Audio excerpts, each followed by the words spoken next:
I was told last week that the Communications Minister, Solly Malatsi, would be in the building on other business, and I was asked if I would like 10 minutes with him, and I said, of course I would.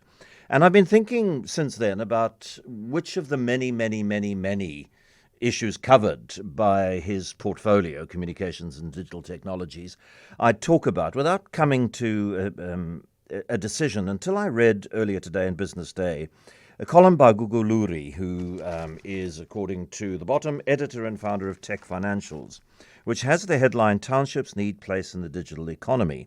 Take a drive through Soweto, Mamelodi or Khayelitsha and ask yourself, are these vibrant communities being equipped for the digital future, or are they still trapped in their apartheid-era role as dormitory settlements?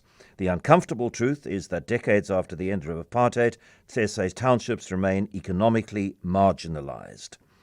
Discriminatory laws have been vanquished, but the lack of affordable digital infrastructure keeps residents disconnected from the modern economy. And you were nodding your head, Solly, good afternoon, while I was reading that, suggesting that you share the sentiments.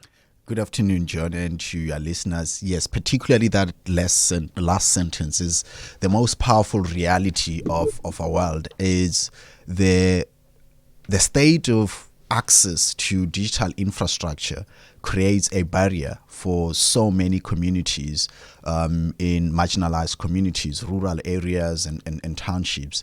And that is underscored by the fact that we currently have approximately 21 million South Africans who are digitally inactive, because the spread of either digital infrastructure in the country means that a quarter of our population are left outside the world of connectivity. Well, you're the man in charge. Fix it. Yes, and we are in the process of fixing those. No, South Africa, we're in the process of. Look, this is a new administration in government for the first time. And I underscore that point to say that the major obstacles to digital activity that we have identified is, one, there's got to be connectivity. Government had launched this program called SA Connect, which means that it aims to connect with broadband infrastructure, government facilities, tribal authorities, government and municipal buildings, and free public Wi-Fi spots. But the second element, which I've been driving since being appointed, is about making smart devices affordable. You would know that based on South Africa's taxation regime, smart devices are considered luxury goods, which means that they carry the additional tax, it's called the ad valorem tax, that kicks the cost high. And we are in a digital age wherein many, if not all people, can barely survive a few moments with access to their device, whether it is for business, whether it is for pleasure, whether it is for e-learning or even e-commerce. And that comment that Google talks about in terms of the wealth of economic activity that you can unlock by widening access is instrumental for driving livelihoods. He writes later on, we see new shopping malls being built in townships, but there is a clear absence of fibre networks, tech hubs, or digital government services that would allow these communities to participate in the digital economy. And I ask this seriously, and I can understand that it might be seen as, at least in part, a mischievous question. But Starlink, it's Elon Musk as standing, arms folded, not saying anything in the White House yesterday. But if we can decouple the politics, I don't know whether that's possible, decouple the politics of Elon Musk and Starlink, so it doesn't have to be cable. And there are, I know very little about this stuff, Solly, but I'm told by my tech friends and colleagues that there are other satellite services that maybe don't have the name and reputation that Starlink, but there are others. Why aren't we working more aggressively to get those? Wouldn't those be a cost-effective way of connecting more of South Africa's population to the digital world? And it's not a mischievous question, John. It's topical because of events unfolding this week. But most importantly, the biggest question confronting us is the sources of connectivity. It could be broadband, fiber, through low Earth orbit satellites, which the company you mentioned and many others that are in the space.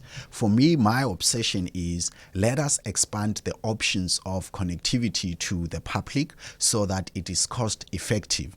And that is why, as government and under my leadership, the department, we've initiated a policy directive around looking at equity equivalent programs in the ICT sector, so that we broaden the scale and opportunity for multinationals to be able to invest in South Africa to broaden access to broadband connectivity. For me, I care less where the source of that connectivity comes from. It could be broadband, great. If it's fiber, it's great. If it's satellite, it is great. It is about empowering South Africans with that access. I made the point yesterday that we need to, when we talk about Starlink, we need to talk about Starlink as one of a bouquet of satellite services, and we need to discuss which is the most cost-effective one. And I made the point that the automotive industry was able to negotiate a way around equity, so the multinational car companies, the Toyotas and Nissans of the world, BMWs were able to, because their global policy doesn't allow the kind of equity transfer that some of our legislation asks for. And there's a negotiated way around that in the sense that they make their BEE gestures in other areas. So precedent exists. We need to be creative and fleet-footed on this. It's not even about being creative. It's about being consistent across the board, because there is a false narrative that, for instance, the pursuit of equity equivalence is somehow anti-transformation and against the empowerment laws of our country, while it is actually part of that bouquet of empowerment laws in the country. You're absolutely right. In other sectors, the automobile sector, multinationals like BMW have been able to operate through the equity equivalence program by offering a certain set of training opportunities, doing business with local service providers, investing in some community upliftment initiatives, and that's been acceptable.